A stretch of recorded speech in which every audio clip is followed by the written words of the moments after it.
Beyond the Veil is not just a bad update, it's more than that. It's a window that lets us see into the decision-making process at SBI, and what I see is not pretty.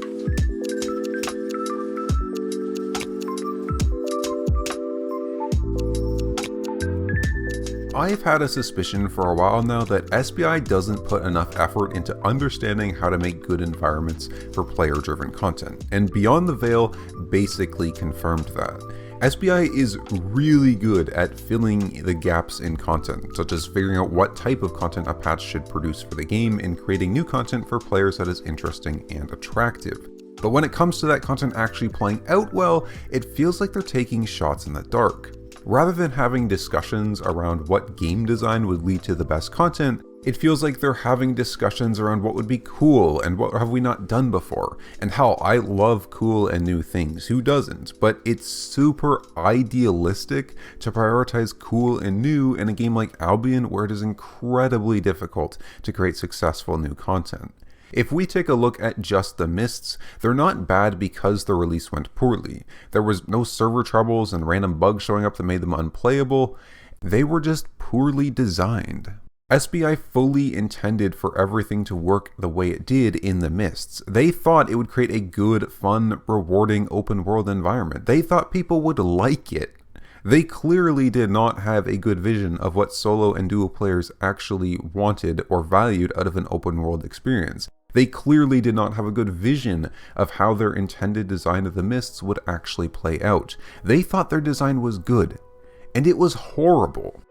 And that really surprises me and makes me a little sad, because every experienced player that I talked to that has played the game for a long time in the open world predicted exactly what was going to happen, even just from the limited information of the dev talks and playtime on the public test server. If random experienced players can predict what is going to happen from game design better than the developers of the game, there's clearly something wrong with how they're approaching new content.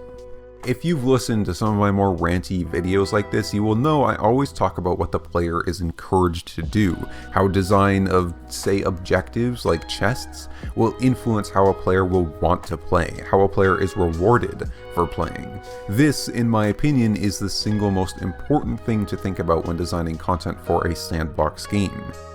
As a sandbox, you can't have too many harsh rules, so you have to encourage people to make choices that make content enjoyable. You have to create content that leads players in the right direction through rewarding behavior that leads to fun for everyone.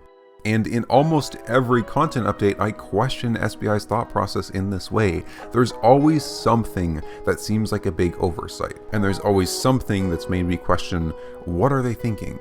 In Beyond the Veil, in the Mists, everything seemed like an oversight. From the basic gameplay mechanics to the objective design to the reward distribution, everything encouraged and rewarded players for behavior that we don't want to see too much of, like ratting, behavior that does not create a fun environment for anyone. It feels like they focused 99% of their attention on making the Mists feel like this cool and new experience and completely forgot that they actually needed to think about how players were going to interact with them.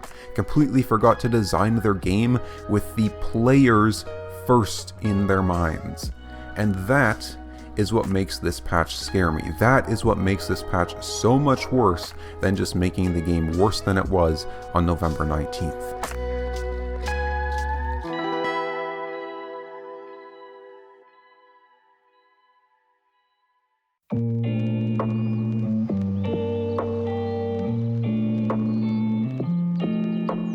Now, all that negative stuff being said, Beyond the Veil actually also fills me with a little bit of hope. A hope for a brighter future in the lands of Albion. And that is because SBI is forced to confront what I see as their biggest weakness. They don't nurture content very well. After they put out an update, for example, they don't do a whole lot to make sure that update maintains its purpose, or stays appropriately rewarding, or stays interesting and fun, etc. Often they drop a good update that's fun for the first month or so, and then issues with the content start to get exposed, players start abusing those issues, and the content becomes not fun or not what it was intended to be. Too often is new content in Albion great at the start, but then meets a slow and sorry demise as time goes on and it sees zero updates. But with Beyond the Veil, because it sucked so much, SBI has already been forced to do that, been forced to nurture the update, putting out hotfixes and looking to change things so that it aligns with the original vision of the patch. That sort of fills me with hope, not only because it shows that SBI is definitely down to listen to the community on prevalent issues and work hard to solve them, but also because that could continue, find success, and be implemented more into their approach for new content. That this train wreck of an update is a wake-up call to SBI to start putting more focus on intelligent game design choices that allow for good content, and more value on nurturing that content as time goes on to make sure it stays relevant and fulfills its role in the game. That SBI will change their approach to new content, putting emphasis on player behavior and then closely monitoring it afterwards so that this doesn't happen again. Because at the end of the day, if that is what this update causes, then hell, best update ever. Ultimately, this is the take home for the video. It is very worrying to see this bad of a content update that's bad because of game design and not technical issues.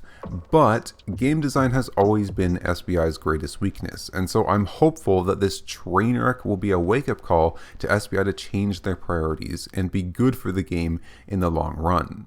Despite a bad patch, they've already had a great response, and so I truly am hopeful for the future of Albion.